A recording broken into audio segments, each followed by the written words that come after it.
In this episode of City Jobs, we're at Lob's Pool, where we're meeting with certified pool operators to learn how they keep this pool clean and safe for everyone that swims here. Let's check it out. Lob's Pool is a great place to cool off on a hot summer day. And I'm not going to lie, it can get pretty messy from constant use by people and sometimes by what unwanted guests leave behind. We're here with Silas Garcia, who is a certified pool operator. Good morning. Good morning. Good morning. So let's kind of dive in right away. You get here what time in the morning? Usually to this pool we get here about 7:30. We do the other pool first, but here we get about 7:30. Okay, and so one of the first things that we do here is the aesthetics of the pool. We always want to make sure it looks clean. So what do we do here? The first thing we do, we walk around to see if there's any, just look in there, see if there's any dirt or leaves in the pool. And then I'll normally grab a brush and I'll start, we'll just start sweeping all the side dirt from the wall towards the middle of the pool. And then somebody will have the net and we'll start skimming the pool, like if there's any leaves or anything. I see we have a few leaves here. So you just scoop them up, and what do you do with them once you clean them up? We scoop them all up and then we throw them in the garbage can. Okay, so let me grab a few here. I see a couple on the side. Is this a relatively easy job? Well, it's easy if you maintain the pool and keep it clean. If you let the pool get out of hand, then it gets pretty crazy. I see a lot of it looks really clean right now, aside from a few leaves that we have here. Yeah. A lot of the pool maintains itself though, correct? Right, yeah, we got these skimmers here and the water circulates through, and any debris that can fit through these skimmers, it'll go through the system and circulate and filter out. What other job do you get where you get to be by the pool? Yeah, no, this is a unique job. I like it a lot. It's very unique. So. Okay. Well, let me grab these last couple of leaves here.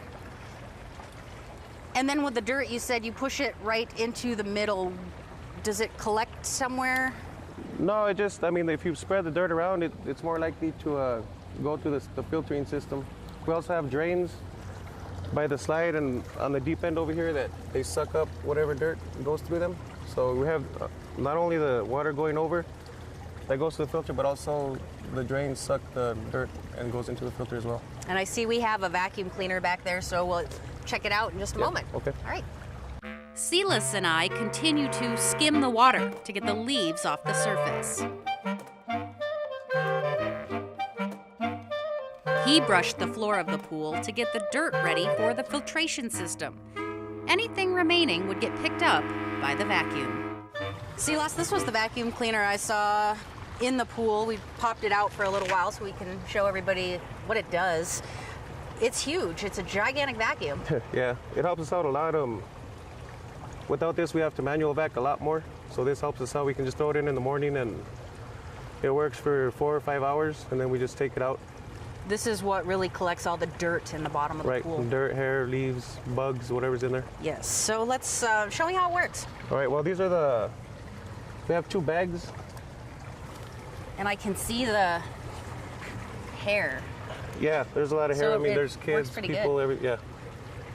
So anyways, these are the bags. We just pop them in. So you throw one side in at a time. And just... Does it matter which way they go? No.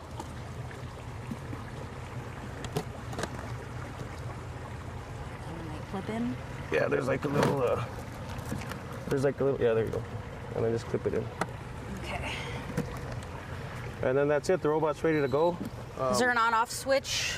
Yeah, the on-off switch is at the base part of it, where we take it from. So we'll throw it in first. And you can see this blue hose. Where does... This is the electrical cord. Okay. That's where the power source, that's what tells the robot to. Okay. This connects to the brain of the vacuum. All right, and what do we do from here? So from here, we just grab it. You want to grab that side? Sure. And then watch the cord. And we just throw it in.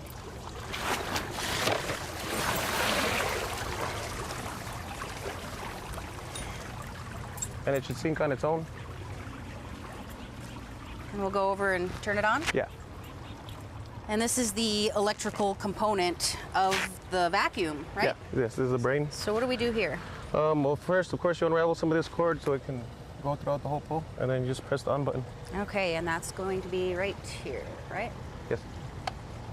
And it's ready to go. Yeah, it's ready to go. You can see the lights flashing on, so it's going. Clean pool. Almost, yeah, in a few hours. Thanks, Silas. Next, Silas and I took some time to rinse off the pool deck to take care of remaining dirt and some bird droppings. This sprayer flushes the dirty water into these drains and away from the pool. Obviously, we can take care of the pool by picking things out of it or vacuuming them up, but there's also a chemical composition that's used to clean the pool as well. We're here with Fernie Rodriguez, who is another certified pool operator. Tell me about the chemicals that we use here. Some pools use bromine. Here we use... Here for the sanitization, we use chlorine. And like you said, some of the stuff is manual in there as well, and some of it is also going to be automated. So one of the first things we're going to do in there is we're going to backwash, which means cleaning out the filtration system. It's a sand filter, which is kind of common around the regular homeowner type as well. So and then also another thing we're going to do in there is clean the strainer, which is also known as a hair trap. And what that does, it protects the pumps, the circulation pumps. It keeps anything from going in there, from leaves to hair to paper, whatever debris is in there. And the last thing we're going to do is check the chemicals. That's one of the most important things we do here every day. And we have how many gallons of pool water going through this system?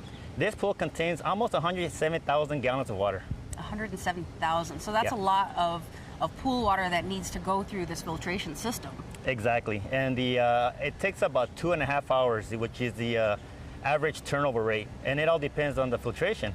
If there's anything clogging the system, of course, it's gonna affect the circulation of the pool water itself. So we want to keep this maintained daily to help it clean better. Exactly. All right, so we're going to go check out the would you call it a chemical room? The chemical room, yes, ma'am. And we'll see what goes on in there. It can be a little loud. I can already hear some of the pumps running, so let's go and check it out. Okay.